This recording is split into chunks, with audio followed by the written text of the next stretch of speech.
Hello दोस्तों, आज की वीडियो में हम इनकम डिटर्मिनेशन एंड मल्टीप्लायर की बात करने वाले हैं कि बेसिकली हमारे इकोनॉमी में कितने इक्विलिब्रियम लेवल ऑफ इनकम होता है वो कैसे निकाला जाए।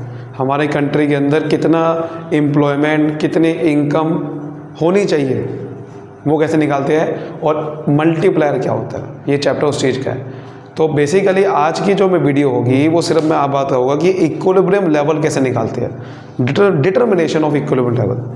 बेसिकली दो अप्रोच होती है, उसको समझेंगे। पहले समझ लेते हैं कि ये इक्विलिब्रियम लेवल होता क्या है।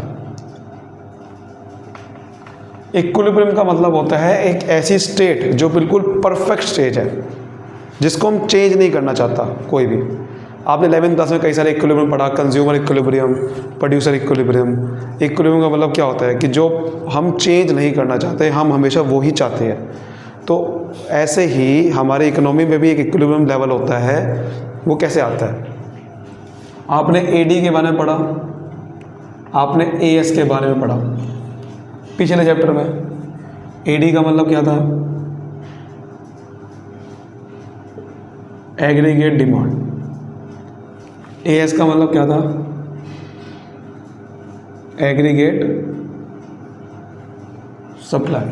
ठीक है, ये था इसका मतलब।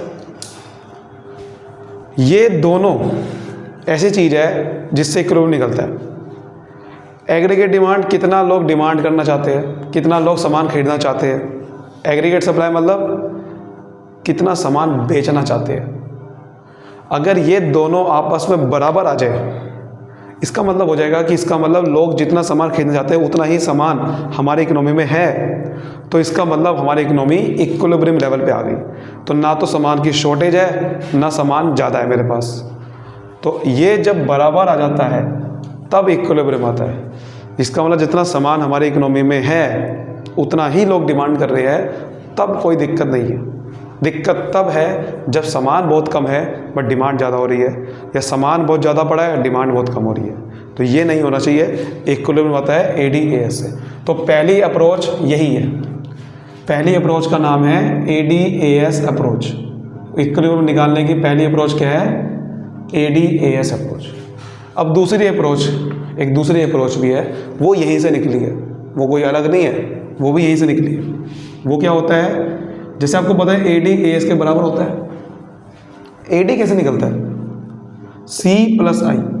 एडी 2 सेक्टर में कैसे निकलता है? सी प्लस आई, कंजम्पशन इन्वेस्टमेंट दोनों को प्लस करके। एएस कैसे निकलता है? कंजम्पशन और सेविंग दोनों को प्लस करके।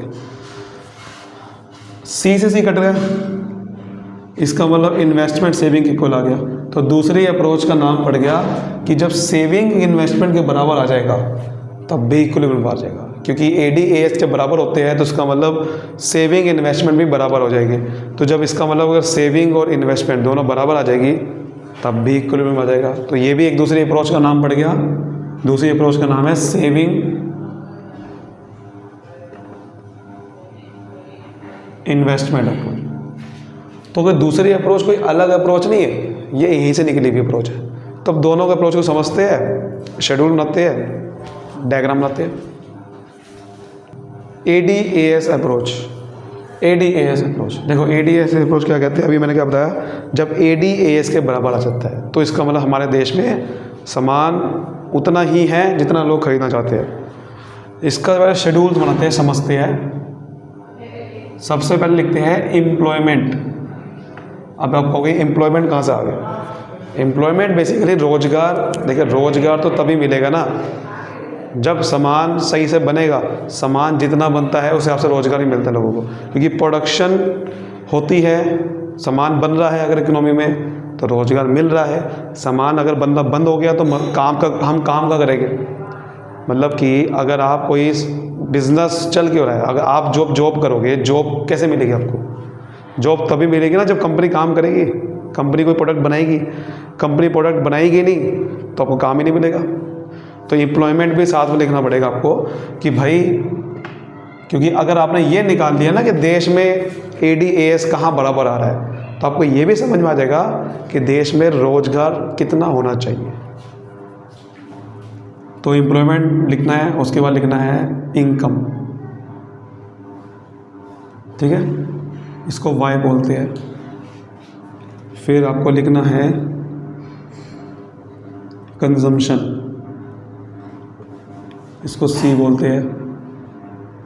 फिर लिखना है इन्वेस्टमेंट, आई बोलते हैं। फिर एडी, और फिर आपको यहाँ पर सेविंग भी लिखना है बेसिकली, सेविंग। फिर एडी, एएस और रीमार्क, ये बनाना पड़ेगा कॉलम आपको, ठीक है। ये कॉलम बनाना है, ठीक है, ये कॉलम बनाना है। अब आप देखो ध्यान से, एम्प्लॉयमेंट लाख में ले रहा हूँ कि लैक्स में ले रहा हूँ, जैसे कि 0, 10, 20, 30, 40, 50, 60, मतलब कि या तो पहले 0 एम्प्लॉयमेंट होगी, फिर 10 लाख, फिर 20 लाख, फिर 30 लाख, 10 से बढ़ाते रहना। इनकम का वही शेड्यूल लेना है जो आपने पिछले चैप्टर में लिया था। 0, फिर 100 होती है, फिर 200, फिर 300, फिर 400, फिर 500, फिर 600। कंजम्पशन आपने वही लेना है जो पिछले चैप्टर में लिया था, जैसे कि स्टार्टिंग में 40 होता है 0 लेवल पे, ऑटोनोमस कंजम्पशन। फिर 80 से बढ़ेगा, फिर 80 से बढ़ेगा, ठीक है, और फिर 80 से बढ़ेगा, 80 से बढ़ाते रहना है। बात समझ में आ रही है? 80 से बढ़ाते जाना है कंजम्पशन को। फिर आपने इन्वेस्टमेंट भी कॉन्स्टेंट लेनी है, जो कि पिछले चैप्टर ली थी, जैसे 20-20 ले लो आप, 20-20, ठीक है। अब सेविंग लेते हैं। सेविंग कैसे निकलता है? कंजम्पशन में से, इनकम में से खर्चे माइनस कर दो, कि जितने हमारे देश में इनकम है उसमें खर्चे माइनस कर दो, सेविंग आ जाएगा। तो 0 - 40, माइनस का 40, फिर -20, फिर 0, फिर +20, +40, इस तरीके से निकलता है। बात समझ में आ रही है? ठीक है, हाँ या ना? अब एडी की बात करते हैं। एडी का फॉर्मूला क्या है? C+I, यानी कि कंजम्पशन और इनकम दोनों को प्लस करते जाओ। इन्वेस्टमेंट, कंजम्पशन, 40 + 20, 60, 140, ठीक है, 220, 300, समझ आ रही है बात? 380, 460, ऐसे ही 540, ये होता है। ऐसे निकालना है एडी। एएस की बात करें तो एएस का फॉर्मूला क्या था? C+S, consumption in saving. तो पहले आ रहा है 40 - 40, 0, फिर 100, फिर 200, 300, 400। अगर आप ध्यान से देखोगे, एएस और वाई बराबर नहीं आ रहे, बराबर आ रहे कि नहीं आ रहे? आपको पिछले चैप्टर में मैंने बताया था कि हमेशा इनकम और सेविंग बराबर, इनकम और एएस बराबर आते हैं, क्योंकि भैया एएस का मतलब क्या है? जितना सामान बनता है उतना ही इनकम जनरेट होती है। ये आपने सर्कुलर फ्लो ऑफ इनकम पढ़ा था कि जितना सामान बनता है, सो गुड्स और सर्विस, उतने ही फैक्टर इनकम जनरेट होती है। तो ये वही तो है। तो इनकम और एएस हमेशा बराबर होते हैं, समझ आ रही बात? तो एएस और इनकम एक ही बात है। अब हमें इक्विलिब्रियम निकालना है। मैंने क्या बताया था? एडी एएस अप्रोच में इक्विलिब्रियम कब आता है? जब एडी एएस के बराबर आ जाए। कहाँ बराबर आ रहा है सर? एडी और एएस कहाँ बराबर है सर? सर ये बराबर कहीं ना कहीं तो आ रहा है, ये नहीं पता कहाँ आ रहा है। आ तो रहा है, ये नहीं पता कहाँ आ रहा है। सर ये आ रहा है, ये एडी है, ये देखो ये है, बराबर आ गया सर। ये देखो 300 300 वाला, तो ये रहा बराबर। तो इसका मतलब यहाँ इक्विलिब्रियम आ गया, समझ आएगी बात? ये है इक्विलिब्रियम। तो यहाँ बोलूँगा कि एडी एएस बराबर है। अच्छा सर यहाँ क्या बोलूँगा फिर मैं? यहाँ पर ये बोलूँगा कि एडी ज़्यादा है एएस से, या एएस ज़्यादा है एडी से। अगर आप ध्यान से देखोगे तो एडी ज़्यादा है, तो AD is greater than AS. यहाँ ये बोलूँगा कि इन सब जगह पे एडी ज़्यादा है, एएस कम है। और नीचे आप ध्यान से देखोगे तो AS ज़्यादा है, AD कम है, ठीक है ना। सिर्फ एक ऐसा पॉइंट निकला AD AS बराबर है। तो अब हमें एम्प्लॉयमेंट भी मिल गया कि देखो इसका मतलब जब 300 करोड़ की इनकम होगी या 300 करोड़ का AS होगा, क्योंकि 300 करोड़ इनकम या AS एक ही बात है, और 300 करोड़ की ही डिमांड होगी, तो जो 30 लाख लोगों को रोज़गार मिलेगा वो सबसे बेहतरीन रोज़गार मिलेगा, यानी कि वो सबसे सही रोज़गार मिलेगा लोगों को, इक्विलिब्रियम रोज़गार मिलेगा। इक्विलिब्रियम इसको बोलते हैं, मैक्सिमम रोज़गार कह सकते हैं इसे, कि सबसे ज़्यादा रोज़गार मिलेगा। ना तो AD ज़्यादा होना चाहिए ना AS ज़्यादा होना चाहिए। अब आप सोचोगे 60 लाख लोगों को रोज़गार मिल रहा है, बहुत बढ़िया बात है, नहीं, क्योंकि यहाँ पर AS ज़्यादा है, AS कभी ज़्यादा नहीं होना चाहिए AD से, तो ये रोज़गार बढ़िया नहीं है। रोज़गार ये बढ़िया होता है, रोज़गार बढ़िया वहाँ होता है जहाँ AD AS बराबर। अब इसका डायग्राम बना के देखते हैं। तो देखो अगर मैं इसका डायग्राम बनाऊंगा तो डायग्राम बेसिकली आपको पता ही है, शेड्यूल मैं पहले बना चुका हूँ, तो शेड्यूल के पॉइंट को प्लॉट करने की जरूरत नहीं है, सीधा आपको डायग्राम में शेप बनानी है। नीचे इनकम लेना, इधर AD AS का अगर मैं शेड्यूल बनाऊँ, AS का डायग्राम बिल्कुल सीधा बनता है 45 डिग्री पे। AS और Y एक ही बात है, 45 डिग्री पे एंगल बनता है, ये पीछे चैप्टर आप समझ चुके हो। और AD का डायग्राम ऊपर से बनता है, 60 से स्टार्ट हो रहा था वो, तो वो ऐसे बनेगा इस तरीके से, ठीक है, AD का डायग्राम। तो ये जो बीच में जहाँ टकरा गया वो इक्विलिब्रियम आ गया, उसका मतलब ये इक्विलिब्रियम लेवल है, ठीक है। ये जो आप देख रहे हो, ये जो पॉइंट है यहाँ से लेकर यहाँ तक, ये बेसिकली क्या था कि ऑटोनोमस कंजम्पशन और इन्वेस्टमेंट भी ऑटोनोमस होती है, तो I बार मैंने बोल दिया, यानी कि 40 + 20, 40 ऑटोनोमस कंजम्पशन था और इन्वेस्टमेंट, दोनों को प्लस करके पॉइंट आया।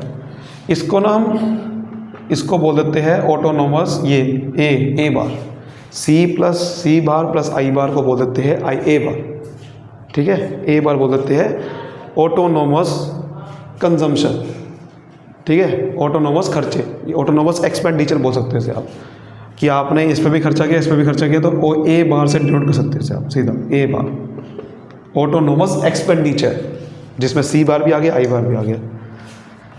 तो ये है, तो इसमें ना दो चीज़ें निकल के आ रही हैं। एक तो है कि अगर AD AS से ज़्यादा हो जाए, जो स्टार्टिंग में हो रहा है, AD ज़्यादा है AS कम था, और आगे क्या हो रहा था, AD कम है AS ज़्यादा है, तो दोनों अगर पॉइंट आ जाए तो ठीक कैसे करते हैं। अगर डिमांड ज़्यादा हो सप्लाई से तो उसको ठीक कैसे करो, और अगर डिमांड कम है सप्लाई तो ठीक कैसे करो। तो ठीक करना भी सीखना है कि इक्विलिब्रियम तो लाते कैसे। अगर AD AS से ज़्यादा होता है तो इसका मतलब क्या होता है कि हमारे देश के अंदर सामान की कमी है, डिमांड लोग ज़्यादा कर रहे हैं, तो सामान की शॉर्टेज है। सामान यानी कि जो बचा हुआ सामान है उसको बोलते हैं प्लान्ड इन्वेंट्री। प्लान्ड इन्वेंट्री का मतलब जितना हमें लगता है कि स्टॉक की ज़रूरत पड़ सकती है वो हमने बचा के रखा हुआ है। ऐसा प्लान्ड का मतलब एक्चुअल स्टॉक नहीं पड़ा मेरे पास, हमें लगता है कितना स्टॉक की ज़रूरत पड़ेगी, वो स्टॉक कम हो जाएगा मेरे पास। आप इतना ही समझो कि जितना स्टॉक की रिक्वायरमेंट आपको है, ठीक है ना, वो कम पड़ा हुआ है आपके पास। आपको चाहिए मान लो 500 क्वांटिटी का स्टॉक, लेकिन आपके पास लगता है कि 300 क्वांटिटी का ही स्टॉक पड़ा हुआ है, लगता है, प्लान्ड है, एक्चुअल में नहीं है स्टॉक आपके पास कोई। अभी AS का मतलब भी क्या होता है, कोई एक्चुअल सप्लाई नहीं कर रहे किसी को, सिर्फ अभी बातें हो रही है, सिर्फ कितना सामान बेचना चाहते हो, तो कितना सामान पड़ा हुआ है आपके पास, वो आपके पास समझ लो प्लान्ड इन्वेंट्री। ये कम पड़ी होगी आपके पास, ऐसा आपको प्लान्ड है, ऐसा लगता है, एंटिसिपेट है। अब आपको अगर ये प्लान्ड इन्वेंट्री बढ़ानी है, यानी कि आपको अपना स्टॉक बढ़ाना है, तो क्या करूँगा, प्रोडक्शन बढ़ा दूंगा। अगर मुझे AS को बढ़ाना है, यानी कि मेरे पास स्टॉक कम है, समझ लो लोग डिमांड ज़्यादा कर रहे हैं, तो स्टॉक को बढ़ाने के लिए क्या करूँगा, अपनी प्रोडक्शन को बढ़ा दूंगा, ताकि ज़्यादा सामान बने, ज़्यादा सामान बनेगा तो स्टॉक बढ़ेगा। तो प्रोडक्शन को बढ़ाना एक सोल्यूशन है बहुत बड़ा। अगर इस सिचुएशन को ठीक करना है कि प्रोडक्शन को बढ़ाओ, इससे क्या होगा, प्लांट इन्वेंट्री बढ़ेगी। और आपको एक और चीज़ मैंने बताई थी कि जब रोज़गार किसी को ज़्यादा कैसे मिलता है, जब सामान ज़्यादा बनेगा तो एम्प्लॉयमेंट भी ज़्यादा मिलेगी। क्योंकि इस पॉइंट पे इसका मतलब एम्प्लॉयमेंट लोगों को कम मिल रही होगी, क्योंकि एएस जब कम होता है, ये जब एएस कम होता है तो एम्प्लॉयमेंट भी लोगों को कम मिल रही होगी, एम्प्लॉयमेंट भी बढ़ जाएगी साथ में। ये मैं कह रहा हूँ सारी बातें, ये समझनी है, बस समझ आ रही बात, ये बात समझनी है इसके अंदर। और इस सिचुएशन में बात करूँ, एडी अगर एएस से कम है, यानी कि डिमांड कम है, सप्लाई ज़्यादा है, तो इसका मतलब आपके पास स्टॉक ज़्यादा पड़ा हुआ है। मैंने क्या बताया, एक्चुअल में नहीं पड़ा हुआ, ये प्लान्ड है। आपको लगता है कि आपके पास स्टॉक ज़्यादा पड़ा हुआ है, लगता है, ये बोलना है आपने। कि पहले मैं बोल रहा था कि हाँ मुझे लग रहा था कि स्टॉक मेरे पास कम हो रखा है, अब क्या कह रहा हूँ, अगर डिमांड ज़्यादा है, कम है, सप्लाई ज़्यादा है, तो मुझे लग रहा है कि मेरे पास स्टॉक ज़्यादा है। यानी कि जो आपको प्लान्ड इन्वेंट्री है वो लग रही है कि मेरे पास ज़्यादा हो रखी है। अगर ज़्यादा हो रखी है तो कम कैसे करूँगा, कम कैसे करूँ, यानी कि एएस ज़्यादा लग रहा है आपको, एडी कम है, तो इसको कम करना है। इसको कम नहीं कर सकता मैं। अब आप सोच रहे होगे एडी को कम कर लो, एडी कम नहीं कर सकता, क्योंकि डिमांड किसी की कम नहीं कर सकता मैं। मेरे हाथ में सिर्फ स्टॉक, सामान बना कम ज़्यादा सकता हूँ, किसी की डिमांड कम ज़्यादा नहीं कर सकता। तो अगर स्टॉक को कम करना है तो उसका एक ही सोल्यूशन है कि प्रोडक्शन को कम कर दो, प्रोडक्शन को कम कर दो। इससे प्लांट इन्वेंट्री आपकी कम हो जाएगी, आपको स्टॉक आपका कम हो जाएगा। और फिर एक और प्रॉब्लम आएगी, रोज़गार भी कम हो जाएगा, क्योंकि इसका मतलब यहाँ पर रोज़गार भी लोगों को बहुत हद से ज़्यादा मिल रखा होगा, रोज़गार भी कम हो जाएगा, रोज़गार बिल्कुल सही मिलेगा यहाँ पर। तो ये सिचुएशन होती है, ठीक है, बात समझ में आ गई। और इसी, अगर मैं इक्विलिब्रियम पॉइंट से नीचे पॉइंट ड्रॉ करूँ, ये जो पॉइंट आता है, ये वो वाली इनकम आएगी जो कि इक्विलिब्रियम लेवल ऑफ इनकम है, जो कि आपने पीछे देखा था अभी शेड्यूल में 300 करोड़ था, 300 वो करोड़ में होती है। तो 300 करोड़ आपकी इक्विलिब्रियम लेवल ऑफ इनकम है, यानी कि देश में सबसे बढ़िया इनकम कब है, 300 करोड़। 300 करोड़ पे 30 लाख का रोज़गार आया था, वो सबसे बेस्ट रोज़गार है। और अगर ये ऐसी सिचुएशन आगे ठीक कैसे करें वो भी बता दिया। दूसरी अप्रोच समझते हैं, बड़ी सिंपल है, ध्यान समझो। तो अगर सेविंग इन्वेस्टमेंट अप्रोच की बात करो तो वो कैसे निकलती, मैंने अभी कि जब एडी एस के बराबर होता है तो एडी का फॉर्मूला लगाया था, एएस का फॉर्मूला लगाया था, और जब कट के आया तो इसका मतलब सेविंग इन्वेस्टमेंट बराबर आ गए थे, है ना। इसमें भी शेड्यूल वही बनेगा जो भी बनाया था, बिल्कुल वही बनेगा, कुछ नहीं करना, डायग्राम में चेंज होगा बस। डायग्राम आप ऐसा डायग्राम बनाना कि एडी एएस का पहले डायग्राम ऊपर बनाना, जैसे आपने अभी एडी एएस का डायग्राम बनाया था, ये था एएस, ये था एडी। इसी से एक नीचे एक डायग्राम ड्रॉ कर लेना सेविंग इन्वेस्टमेंट का भी। वो कैसे ड्रॉ होगा, आपको पता है कि जो इक्विलिब्रियम आएगा उससे एक नीचे पॉइंट ड्रॉ करना ऐसे, ठीक है। और देखो जब एडी एएस बराबर होता है तो यहाँ पर एक पॉइंट आता है, देखो ध्यान से, सेविंग का जो ग्राफ बनता है ना वो नेगेटिव से बनता है हमेशा, सेविंग का ग्राफ। क्योंकि सेविंग आपने स्टार्ट कैसे करी थी, सेविंग ऐसे थी -40, -20, 0, +20, तो माइनस से स्टार्ट होती है, धीरे धीरे फिर 0 हो जाती है। अगर आप ध्यान से देखोगे तो सेविंग 0 हो जाती है, ठीक है। तो यहाँ से आपको ड्रॉ करना है इस तरह से। तो ये सेविंग का ग्राफ जब आप ड्रॉ करोगे तो इस तरह से होगा, ऐसे, ठीक है, इस तरह से ड्रॉ होने वाला है सेविंग का ग्राफ। और इन्वेस्टमेंट का ग्राफ करोगे तो इन्वेस्टमेंट क्या थी, 20, 20, 20, वो बिल्कुल कांस्टेंट जाएगी। ये जो आपने इक्विलिब्रियम नीचे ड्रॉ करा, वही देखो इक्विलिब्रियम यहाँ भी आ गया। क्योंकि क्या मैंने आपको बताया था, जो एडी एएस बराबर होते हैं तो उसी हिसाब से मैंने निकाला ना सेविंग इन्वेस्टमेंट बराबर होते हैं, तो एडी एएस की वजह से ही सेविंग इन्वेस्टमेंट का इक्विलिब्रियम आ गया। जब सेविंग इन्वेस्टमेंट बराबर हो गए वो भी इक्विलिब्रियम वही आएगा। तो इसलिए ये ऐसे ड्रॉ करके दिखाना है, समझ गए, ये चीज़ होती है इसके अंदर। अब इसके अंदर भी वही चीज़ है कि if saving is greater than investment और if saving is less than investment. इसमें वही चीज़ है, सेम टू सेम है और कुछ नहीं है। इसमें भी वही चीज़ है कि अगर सेविंग इन्वेस्टमेंट ज़्यादा आ गया, सेविंग कम आ गया तो क्या करें। देखो सेविंग का मतलब क्या है आप इधर समझो, एएस से सेविंग निकला था, एडी से इन्वेस्टमेंट निकला था। तो सेविंग का मतलब समझना एएस और इन्वेस्टमेंट का समझना एडी। क्योंकि देखो एएस कैसे निकला था, एएस में से ऐसा आ रहा था ना, और एडी में से एडी में आई आ रहा था। तो एएस का मतलब समझो सेविंग, एएस का मतलब समझो सेविंग, एडी का मतलब इन्वेस्टमेंट समझो। तो ये सेविंग इन्वेस्टमेंट ज़्यादा है, इसका मतलब समझो एएस ज़्यादा है एडी से, ये समझना। और अगर सेविंग इन्वेस्टमेंट कम है तो समझना एएस इन्वेस्टमेंट एडी से कम है। ये समझ लिया तो काम हो गया। अभी पीछे बताया था मैंने आपको, अगर एएस ज़्यादा है एडी से मतलब क्या है, मतलब ये वाला पॉइंट जो ऊपर वाला पॉइंट, स्टॉक प्लांट इन्वेंट्री ज़्यादा हो रखी है। एएस ज़्यादा है तो उसका मतलब प्लांट इन्वेंट्री ज़्यादा हो रखी है। इसको कम करना है तो सिंपल एक ही तरीका है, क्या करना करेगा, प्रोडक्शन कम करनी पड़ेगी, सिंपल।